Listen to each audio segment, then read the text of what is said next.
Hey everyone, how's it going? I hope you're doing well. I'm doing well because today we're talking about music and we're talking about my music pickups for April of 2024. Now, obviously, April isn't done yet. We still got a ways to go.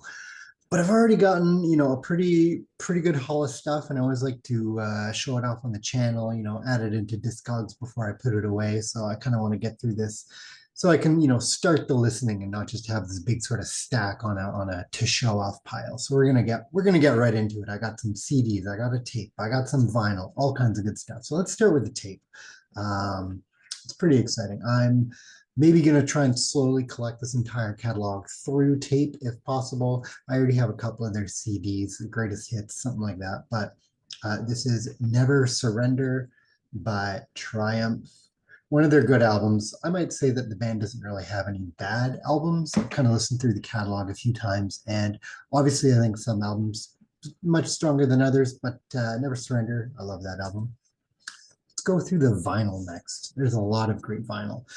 These were actually all picked up at a secondhand store that has some vinyl, but it's definitely geared towards sort of antiques, furniture, stuff like that. And these are not in the best condition, but they were incredibly well priced. And more importantly, these were all a gift from my fiance who was going out doing some shopping for themselves. Um, Got into the car one day, said, "Hey, look, here's some records." It's like, this is amazing. And that I didn't have any of these. These are all ones I'm happy to have in the collection. So that's fantastic. This is Street Legal by Bob Dylan. Good album, not one of my favorites, but it is a really good one. It comes after Desire. And I think that's partly why a lot of people don't talk about this one quite as much. I don't think it's as strong as Desire, but it is really, really good. Especially, I love the track New Pony. That's a good one on here. So I'm always happy to add Dylan into the collection. Am I ever going to get a complete catalog of Bob Dylan? No, not likely, but happy to add more. This one is Night Food by the Heptones. Here we go. Great vocal harmony, reggae act, reggae rock steady stuff.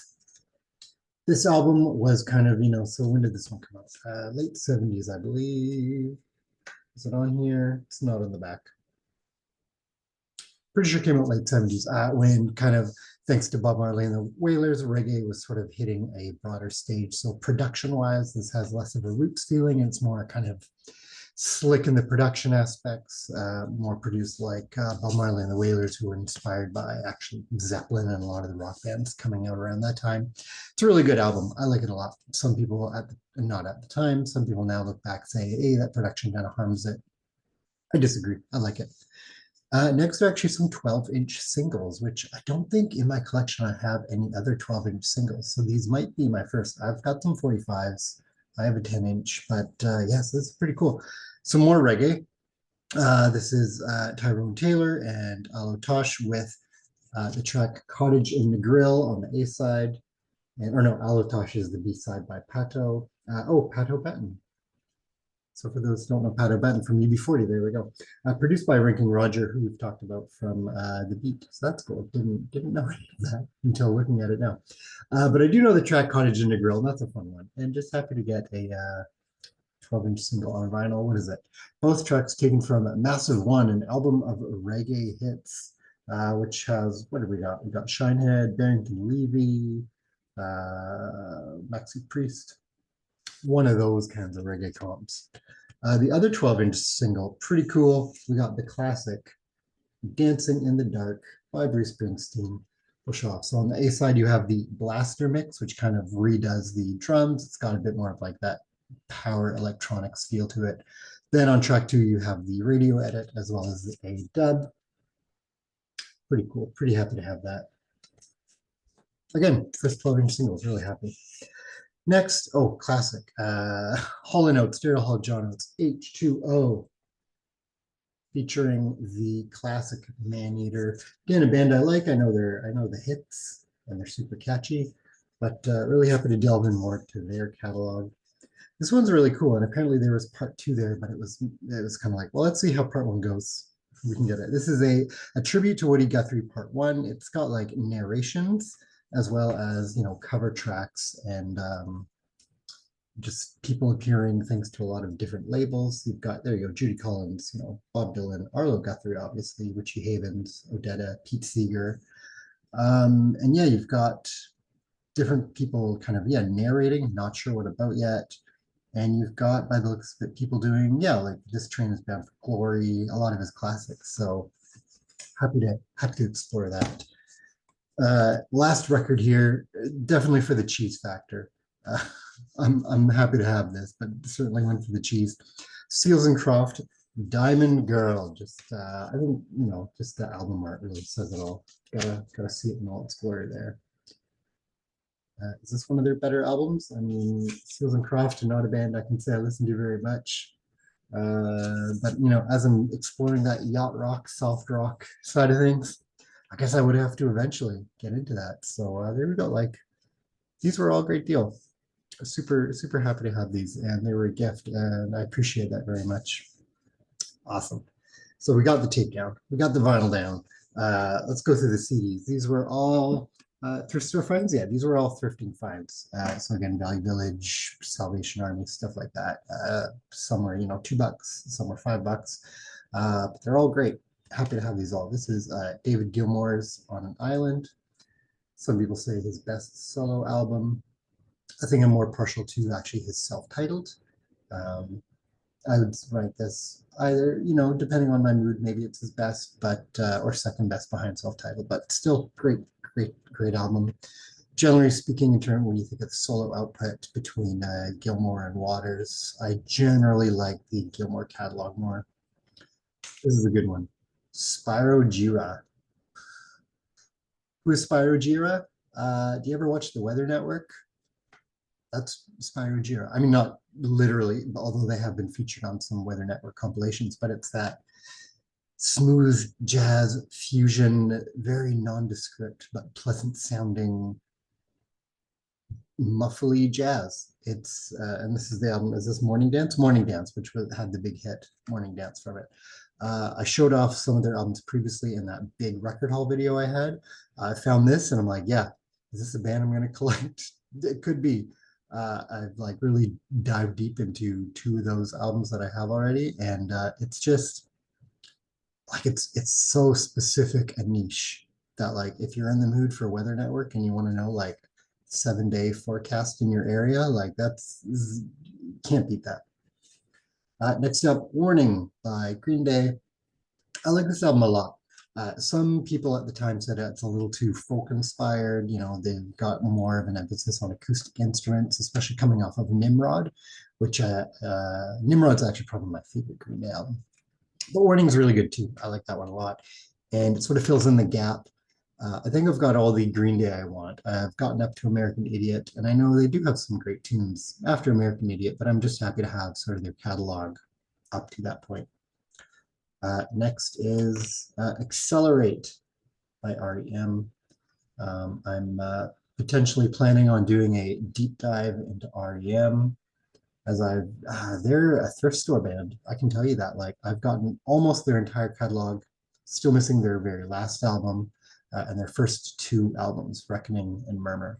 Otherwise, I've been able to collect the entire R.E.M. catalog thrifting just over time. So Accelerate, second last album. Again, R.E.M. a band I don't really know a lot about aside from their hits in the 90s when a lot of people start to say they became really patchy. So I do want to start going through that deep dive, but obviously I should probably have their first two albums before I do that. Next up, an album I used to have, got rid of, happy to have it again, The Fabulous Lolo. For those who don't know, Lolo was the singer in Montreal ska, two-tone inspired ska band, The Kingpins. Went solo, put out an album with, these are all covers, classic ska covers. So I got like Pictures on the Wall, Don't Stay Away, Love the One You're With. I really like If You Should Lose Me. That's a really good one too. So, 7 tracks, lots of fun. If you like, classic rock steady ska stuff, check this out. Lots of fun. Next, because when it's, raining out like it is today and the skies are gray, we need the debut from Counting Crows. August, what is it? August and Everything After. I was close. I was going to say August and Everything Else, but Everything After. Featuring, Round Here. Like, Round Here is such a great opener. Like this is just such a beautiful album, really poetic, fabulous. I might try and find their second and third albums if I can, just to kind of get the part of their catalog that I'm more familiar with, especially the first two. Happy to have this. Next up, I've given this one a listen. It's fine.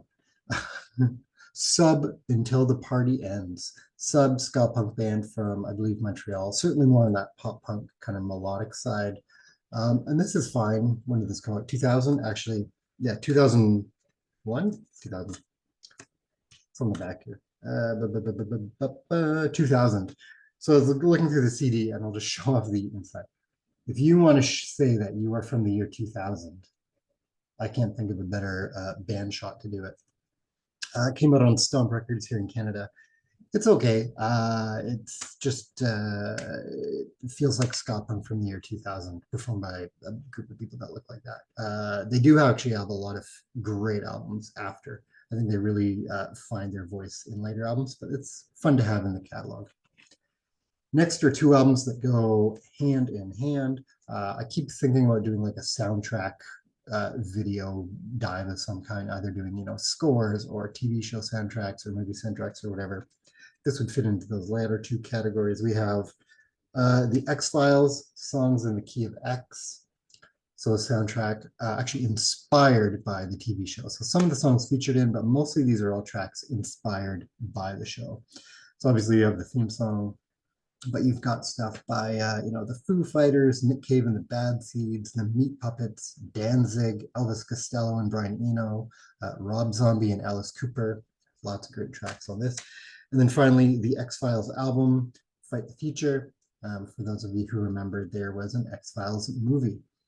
This one, it's actually got not a lot, some of the same tracks as that. So you also have that Soul Coughing song again that we didn't talk about, but there's one. Sarah McLachlan has a track on this as well. You see it come up again. Foo Fighters again. But you've also got stuff like Ween, you got the Cardigans, got Noel Gallagher on here. Pretty cool to have. And the final pickup that we're going to get to for today is, obviously, apparently, I've been just picking up the Metallica catalog. This one I got for free from one of my favorite record stores in town. This is Metallica Hardwired to Self-Destruct. Obviously, this is quite a beat up copy, even more beat up on the inside. The discs are fine, but like it's been chewed up. You can see like it's seen better days. Broken plastic, all that stuff. So I was going to pick it up. It was already in the discount area. It was $4. Brought it up because that's how much I was happy to spend for that day. And the guy at the counter, he looked at it and he's like, "No, just take it. We'll catch you next time," which is fine. I'd say this is one of my favorite Metallica albums. It is too long, but it's got a lot of great songs on it, especially Moth into Flame. I really like that song. That's one of my favorites. It's great. There we go. There's my pickups for April 2024. Will there be more? There might be more. This is a great haul. I'm really excited for all this. Tell me, how should I get into this? Tell me about Spyro Gyra. Tell me about Street Legal. Tell me about Triumph. Actually, especially tell me about Triumph. What are your favorite Triumph albums? Yeah, gonna slowly try and get them on tape, but we'll see how well I do, especially with the the later stuff into the 90s.